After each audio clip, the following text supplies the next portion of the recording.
ये विश्वास मानकर चलना कि मेरा देवाधिदेव महादेव आपकी झोली कभी खाली नहीं रखने वाला, वो भरेगा जरूर, ये निश्चित है। एक विश्वास व्यक्ति को परमात्मा के नजदीक लेकर जाता है, एक भरोसा, एक दृढ़ता व्यक्ति को परमात्मा के करीब में पहुंचाता है। शिव महापुराण कथा दिल्ली। शिव महापुराण की कथा में तब जाओ जब आपका विश्वास बहुत प्रबल हो जाए, जब आपका भरोसा बड़ा प्रबल हो जाए। अगर आपका विश्वास प्रबल नहीं है, आपका भरोसा प्रबल नहीं है, तो शिव महापुराण की कथा में जाने से कोई लाभ नहीं। धान बोने से पहले किसान जब धान बोता है तो धान बोने से पहले जमीन को नरम कर लेता है, उसमें पानी भर देता है। धान बोने से पहले जमीन में क्यारी बनाकर खेत को तैयार कर कर उसमें पानी भर देता है। क्यों? क्योंकि वो जमीन नरम हो जाए। जमीन अगर नरम हो जाएगी तो उसमें फसल लगाने में दिक्कत नहीं होगी, उसमें बीज अंकुरित हो जाएगा और फसल तैयार हो जाएगी। जमीन को नरम करना जरूरी है। जमीन नरम होती है तब बीज अंकुरित होता है और बाहर निकलता है और फिर वो पौधा बनता है, फिर हमें फसल प्राप्त होती है। जैसे नरम भूमि में बीज लगाने पर बीज अंकुरित हो जाता है, उसी तरह शंकर भगवान की कथा कहती है कि अपने अंदर इतनी नम्रता लेकर आ जाओ, इतनी नम्रता लेकर आ जाओ कि तुम्हारे मुख से एक बार श्री शिवाय नमस्तुभ्यम निकले और वो बीज अंकुरित हो जाए और तुम्हारा कल्याण हो जाए। इतनी नम्रता।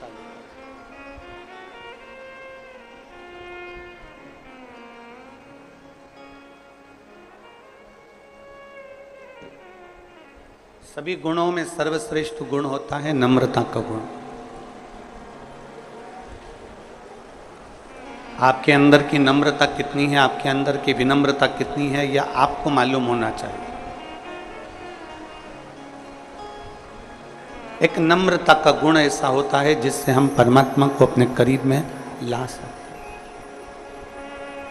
हैं। एक नम्रता का गुण ऐसा होता है जिससे हम अपने रूठे हुए को भी अपने पास बुला सकते हैं।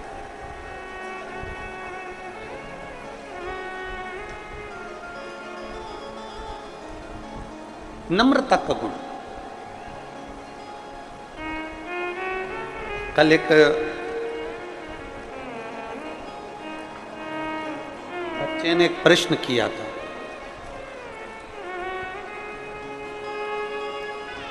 उस बच्चे ने कहा था कि गुरुजी, पत्र में उसने लिखा था, अब वो पत्र हमको ढूंढना पड़ेगा कल वाला।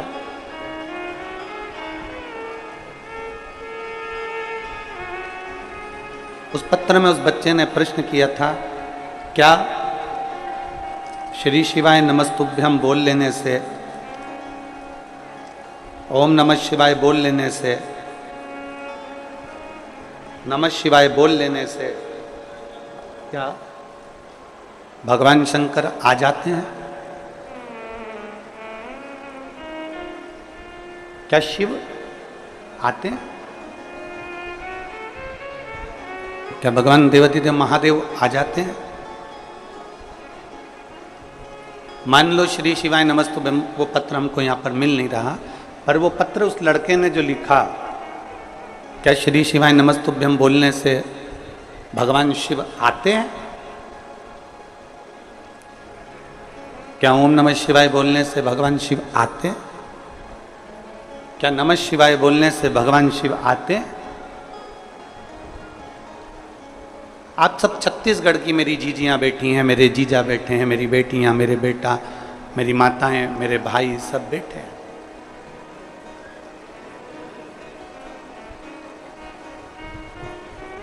अगर ये प्रश्न आपके सामने आ जाता, आप भी शायद यही उत्तर देते जो हम दे रहे हैं। बच्चे ने लिखा, वो पत्र तो हमको अभी नहीं मिल रहा है, और उस बेटे ने कल लिख के भेजा, क्या श्री शिवाय नमस्तुभ्यम बोलने से शिव आ जाते हैं? अगर वो बेटा यहाँ पर बैठा हो तो हम उस बेटे से कहेंगे कि तुम्हारे पास में जो बैठा हो, तुम्हारे पास में जो बैठी हो, उसको अपशब्द कहना चालू करो। तुम्हारे पास में जो बैठा बैठी हो, जो भी बैठा हो, अगर वो बच्चा यहाँ बैठा हो तो अपने पास में जो बैठा हो ना उसको गाली देना चालू करो। तुम्हारे पास में जो खड़ा हो, तुम्हारे पास में जो बैठा हो, उसको अपशब्द कहना चालू करो। जब आप अपशब्द कहोगे, गाली दोगे, जिसको तुम गाली दे रहे हो, जिसको तुम अपशब्द कह रहे हो, उसको क्रोध आएगा कि नहीं आएगा?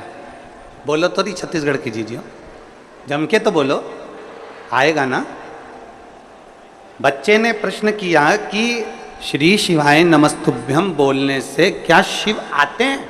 मैं उस बच्चे से कहना चाहता हूं, अगर वो बच्चा यहां बैठा हो तो तुम अपने पड़ोस में जो बैठा है उसको गाली दे, उसको अपशब्द बोल, उसको आड़ा टेढ़ा बोल, फिर देख उसको क्रोध आता है कि नहीं आता, आएगा कि नहीं आएगा। जब तुम्हारे बोलने से पड़ोसी को क्रोध आ जाता है तो श्री शिवाय नमस्तुभ्यम बोल लेने से मेरा महादेव भी आ ही जाता। क्यों नहीं आएगा? केवल आप दिल से पुकारोगे, दिल से भजोगे, दिल से स्मरण करोगे। तुम्हारे कहने से पड़ोसी को क्रोध आ रहा है, तुम्हारे कहने से पड़ोसी को अपशब्द बोलने से क्रोध आ रहा है, तो परमात्मा क्यों नहीं आ सकता? आप दिल से तो पुकारो। चलो वो भी जाने दो, और सरल भाषा में समझ लो।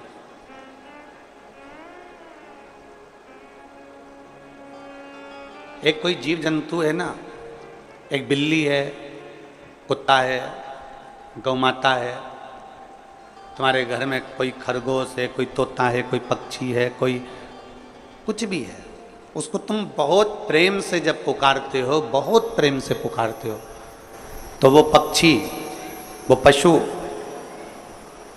वो गौ माता, वो श्वान, वो बिल्ली तुम्हारे पास में आती कि नहीं आती? अरे बोलो तो जम के, आती है ना। आपने केवल उसको प्रेम से पुकारा, आपने केवल उसको प्रेम से बुलाया, तो वो तुम्हारे करीब में आ गए। जब एक जीव तुम्हारे प्रेम से बुलाने से तुम्हारे करीब में आ सकता है, तो तुम्हारे प्रेम से, करुणा से, वात्सल्यता से परमात्मा को पुकारने पर मेरा देवाधिदेव महादेव भी तुम्हारे पास में आ सकता। बोल बम का नारा है सारी समस्या का हल।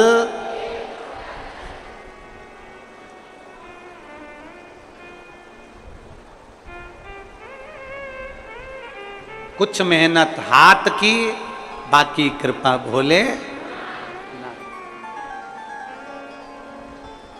आप पुकारो दिल से, वो आएगा। आप दिल से भजो, वो आएगा। एक बहुत पहले एक लाइन आप लोग गुनगुनाते थे, कौन कहता है भगवान आते नहीं, बेरशबरी के जैसे खिलाते।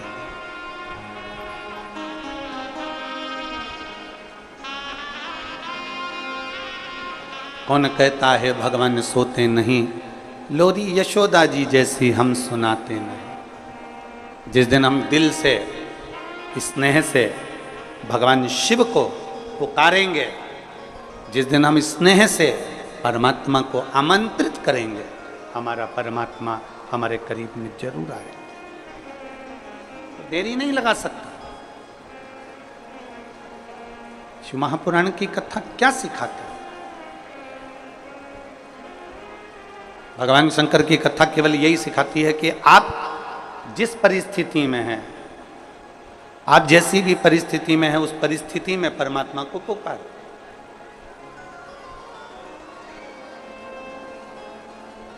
अब जिस परिस्थिति में दुख की घड़ी है, परमात्मा को पुकारो, सुख की घड़ी है, परमात्मा को पुकारो।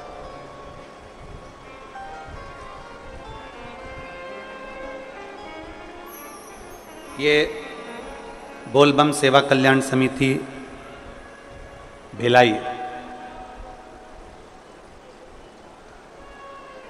सावन महीने में पालकी निकालती है, यात्रा निकालती है। किसके आश्रित होकर निकालती है? कोई समिति अपने आश्रित होकर नहीं निकालती। जिस देवाधिदेव महादेव की पालकी निकल रही है, जिस देवाधिदेव महादेव की पालकी का स्मरण हम कर रहे हैं, वो पालकी भी अगर निकल रही है तो उसके आश्रित होकर ही निकल रही है। ये कथा भले बोलबम सेवा कल्याण समिति करा रही है, दया सिंह जी अध्यक्ष हैं प्रदेश इस समिति से, तो वो इस कथा को करा रहे हैं। पर माना जाए ये कथा के लिए निमित्त दया सिंह जी को बनाया, कल्याण समिति को बनाया, पर कराने वाला तो सावन के महीने में मेरा देवाधिदेव महादेव है। निमित्त इनको बना दिया, पर कराने वाला वो देवाधिदेव महादेव है। और आपसे भी निवेदन है, आप जितनी मात्रा में यहाँ पर माताएं बैठी हैं, मेरी जीजियाँ बैठी, मेरे जीजा बैठे, मेरी बेटियाँ बैठे, जो इस कथा में बैठे हुए हैं, उनसे भी निवेदन है, आप इतने बरसते पानी में नहीं आ सकते थे।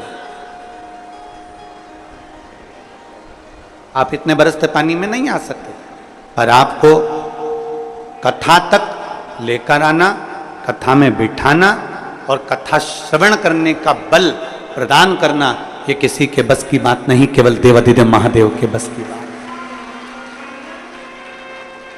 इसकी सामर्थ्य था। आप और हम सोचे कि हम शंकर जी को अच्छे से जानते हैं, ना ना ना ना, ना जाने कितने तपस्वी तप कर कर कर चले गए, ना जाने कितने साधक साधना कर कर कर चले गए, ना जाने कितने व्रत कर कर कर चले गए, कितनी उपासना कर कर कर चले गए, पर वो भगवान शिव को नहीं जान पाए। आप और हम इतनी जल्दी भगवान शिव को नहीं जान सकते। आप और हम इतनी जल्दी भगवान शंकर को नहीं जान सकते। कितने तपस्वी, कितने साधक, कितने उपासक, कितने व्रत करने वाले, कितने साधना करने वाले भगवान शंकर की भक्ति को धारण करते करते करते करते करते करते चले गए, पर शिव को नहीं जानते।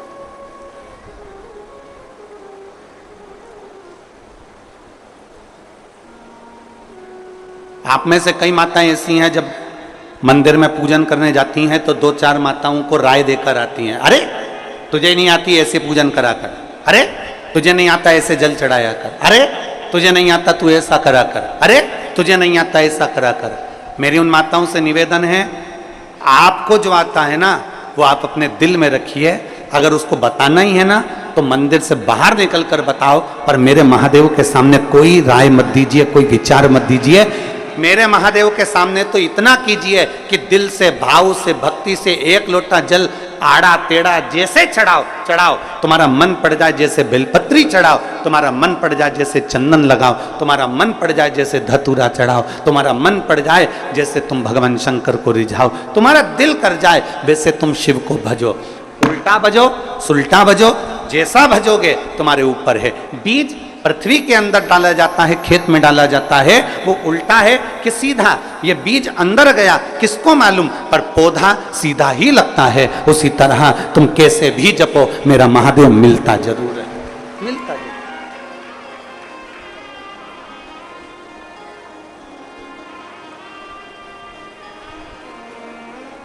हमारी आदत होती है, हम 4 लोगों को जाकर बताते हैं, तूने ऐसा गलत कर दिया, तूने ये गलत कर दिया। नहीं, शिव के सामने नहीं।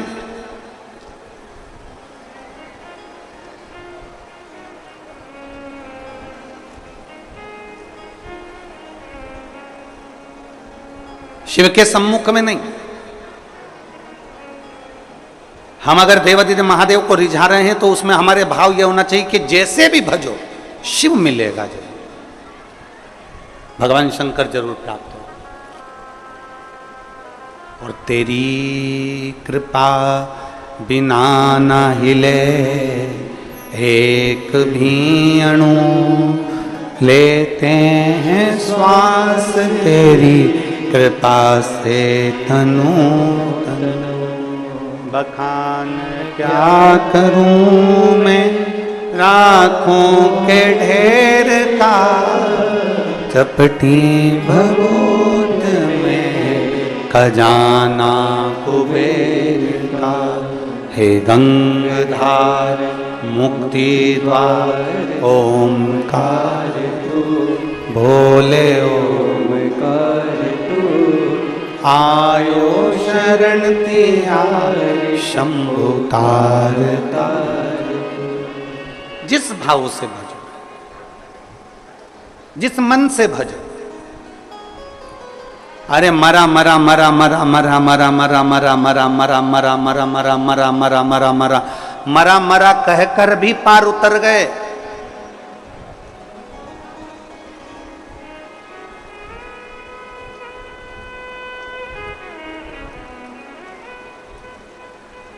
बहुत सारे मिलते हैं आपको, कोई कहेगा ऐसा भजो, कोई कहेगा वैसा भजो, कोई कहेगा ऐसे गुणगान करो, कोई कहेगा वैसे गुणगान करो।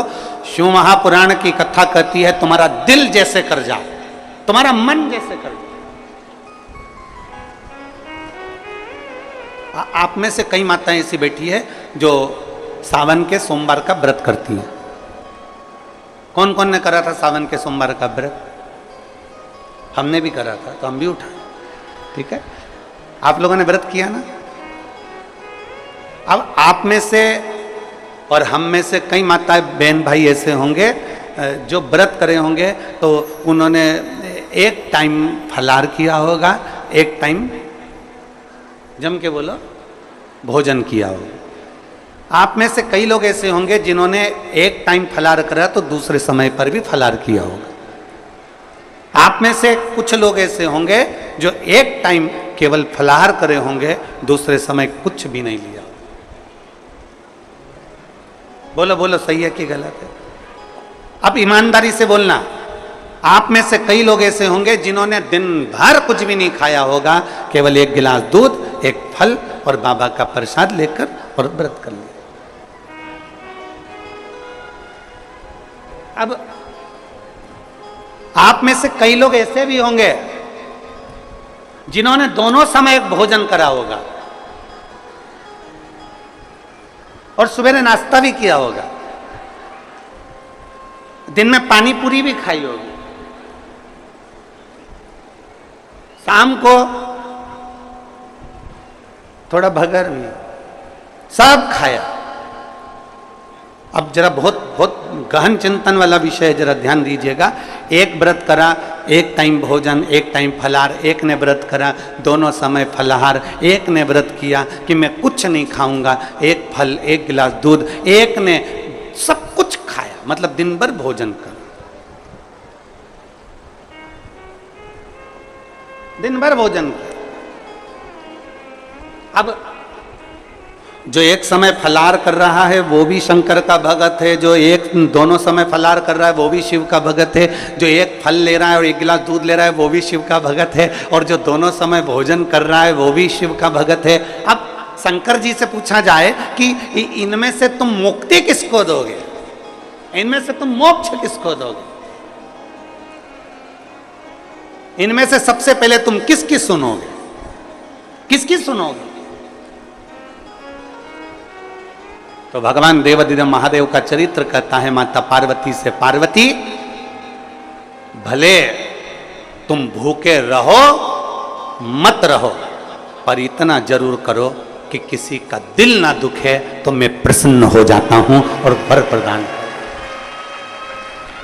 तुमने व्रत किया ना किया, तुमने साधना करी ना करी, तुमने तप किया ना किया, तुमने उपास किया ना किया, पर इतना जरूर करो कि जिस दिन तुम्हारा व्रत है, जिस दिन तुम्हारा उपास है, उस दिन तुम्हारे मुख से अपशब्द ना निकले। जिस दिन तुम्हारा व्रत है उस दिन तुम्हारे मुख से आड़ा टेढ़ा ना निकले। जिस दिन तुम्हारा व्रत है उस दिन तुम अपने पिता, पति और परमात्मा, इन तीन के झूठे बर्तन अवश्य घिसे, अवश्य मांझे।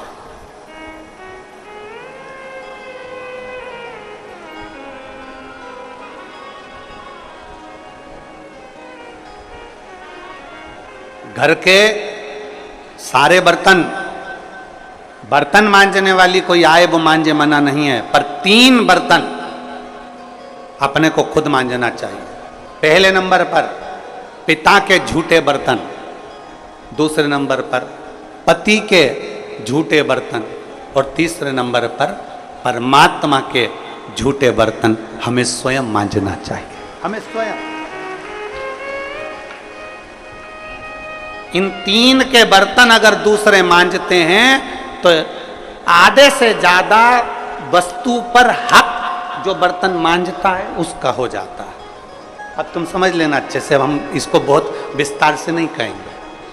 मालूम पड़े पिता के झूठे बर्तन अगर आप मांज रहे हो, पिता के सामने आप झूठे बर्तन उठा रहे हो, पिता के सामने आप बर्तन लेकर जा रहे हो, पिता के सामने आप उनके बर्तनों को मांज रहे हो, पिता के सामने आप उनके बर्तन उनके कमरे में उठाने जा रहे हो, पिता के सामने आप उनके झूठे बर्तन ले जाकर घिस रहे हो, मांज रहे हो, साफ कर रहे हो, तो पिता आपको देखेंगे तो उनके मन में आएगा मेरी बहू कितनी अच्छी है, देखो सारे बर्तन वो मांजने वाली मांजती है पर मेरा झूठा बर्तन मेरी बहू मांजती है। तो पिता अपनी तिजोरी का माल निकाल के चुपचाप से तुमको दे दे,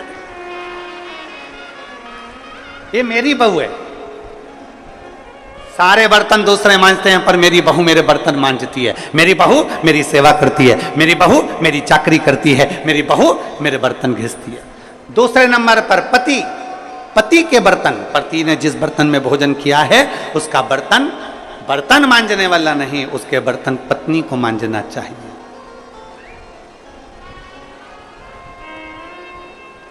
और अगर पति के झूठे बर्तन कोई दूसरा मांजने लगता है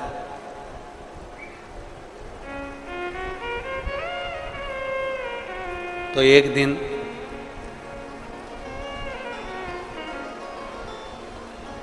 सेठानी नौकरानी और नौकरानी सेठानी हो जाती है। कोई भरोसा नहीं, बहुत सावधानी, बहुत सावधानी। पति के झूठे बर्तन भी पत्नी को मांजना चाहिए। स्वामी के जब झूठे बर्तन मांजोगी पति की दृष्टि में आएगा सारे घर के बर्तन दूसरे मांजते हो पर मेरी पत्नी मेरे बर्तन मांजती है, मेरी पत्नी मेरे झूठे बर्तन उठाती है, मेरी पत्नी मेरे झूठे बर्तन संभालती है, मेरी पत्नी मेरे झूठे बर्तन उठाकर रखती है। मतलब उसकी दृष्टि में आपका भाव बढ़ता चले जाएगा। तो आपको जिस दिन तुम बोलो कि मुझे ये चाहिए, पति को याद आ जाएगा ये मेरी सेवा करती है, झूठे बर्तन तक संभालती है, तो तुरंत साड़ी भी दिलाएगा, करवा चौथ पे अंगूठी भी दिलाएगा, निश्चित। एक पिता,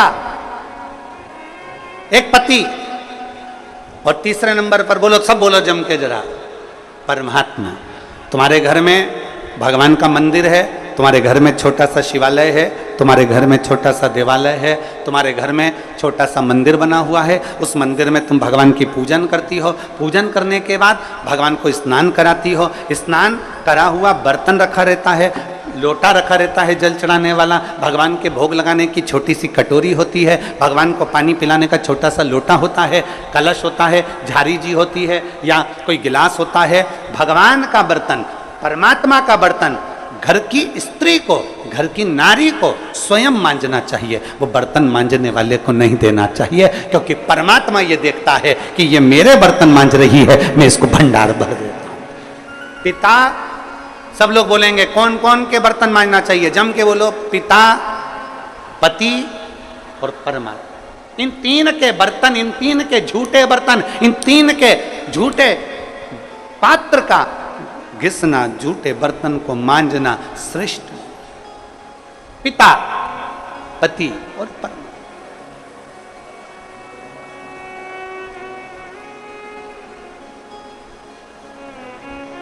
श्रेष्ठ। एक विश्वास अपने भीतर जागृत करिए, और जिस दिन शंभु शरणे मांगू घड़ी रे, दुख काटो दया करीन दर्शन शंभु शरणे पड़े, मांगू घड़ी रे घड़ी, दुख काटो दया करी न दर्शन आपको।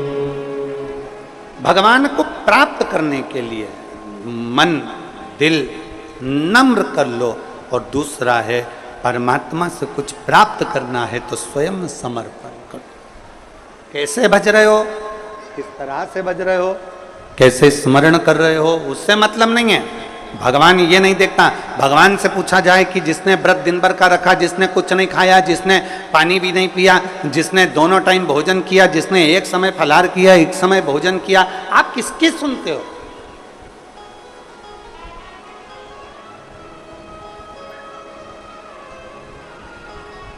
आप किसकी सुनोगे?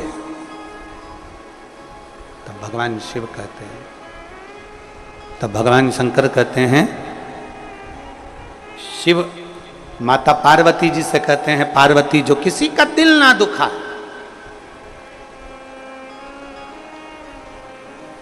जिसके मुख से कभी अपशब्द ना निकले।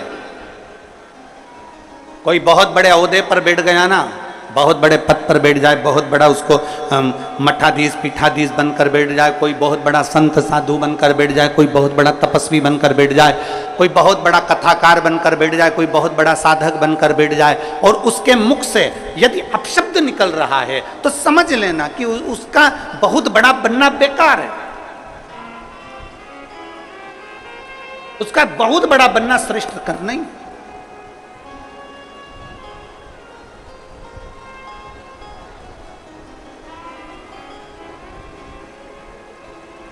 एक बहुत सुंदर कथा थी।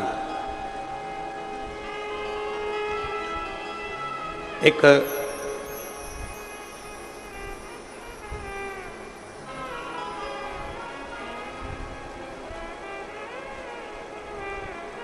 त्रेता में एक राजा हुए जिनका नाम था वीरमणि। शिव जी के परम उपासक थे। भगवान शंकर के इतनी उपासना करते थे वीरमणि, इतनी उपासना करते थे कि शिव के बिना एक क्षण नहीं रहते।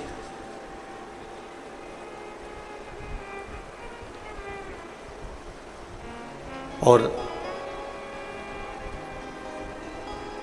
देवपुर नाम के नगर में उनका निवास था।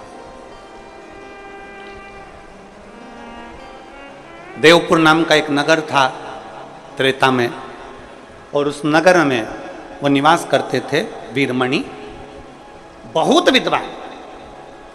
वीरमणि स्वयं शंकर के उपासक थे, और वीरमणि का जो पुत्र था रुक्मंगद, वो भी शिव का उपासक। वीरमणि भी शंकर के उपासक थे, और उनका बेटा रुक्मंगद भी भगवान शिव की आराधना करते।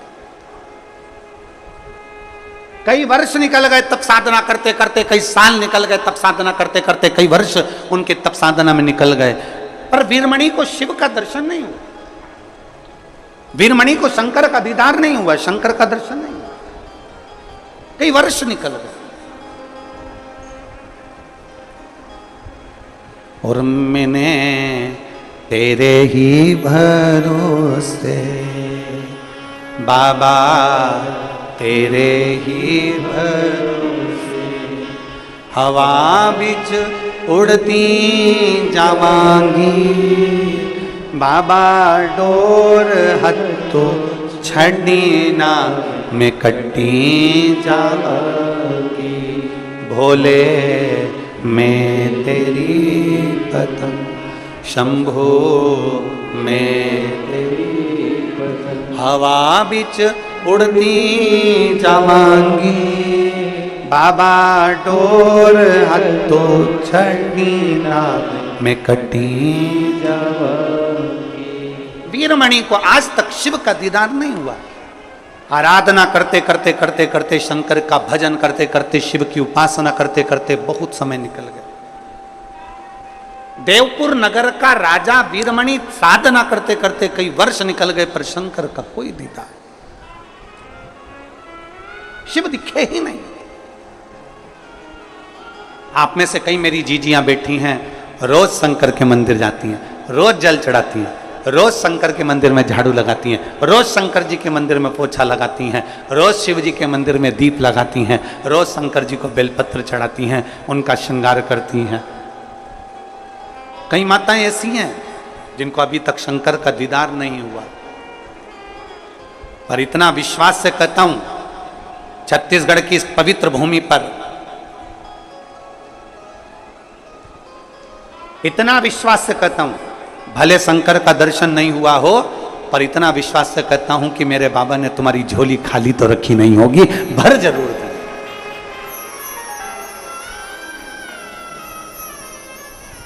ये भरोसा है।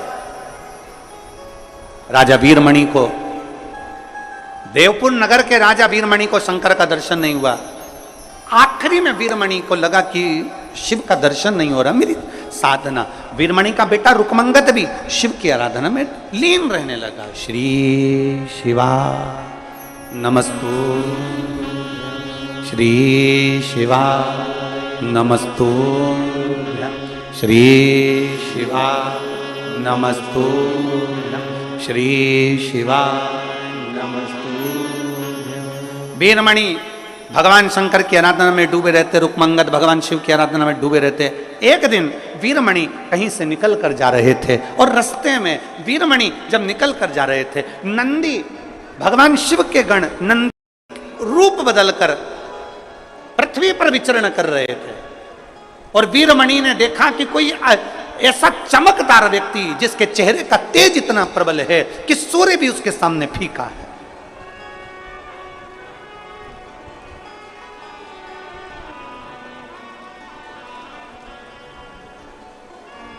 जिसके चेहरे का तेज इतना प्रबल है कि सूर्य भी जिसके सामने फीका।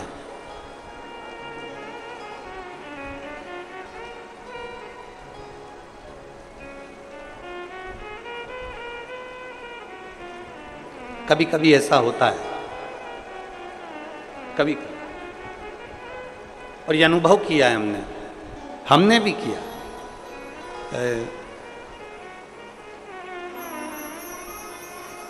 सीहोर सीवन नदी से कुबेरेश्वर धाम की दूरी है 11 किलोमीटर।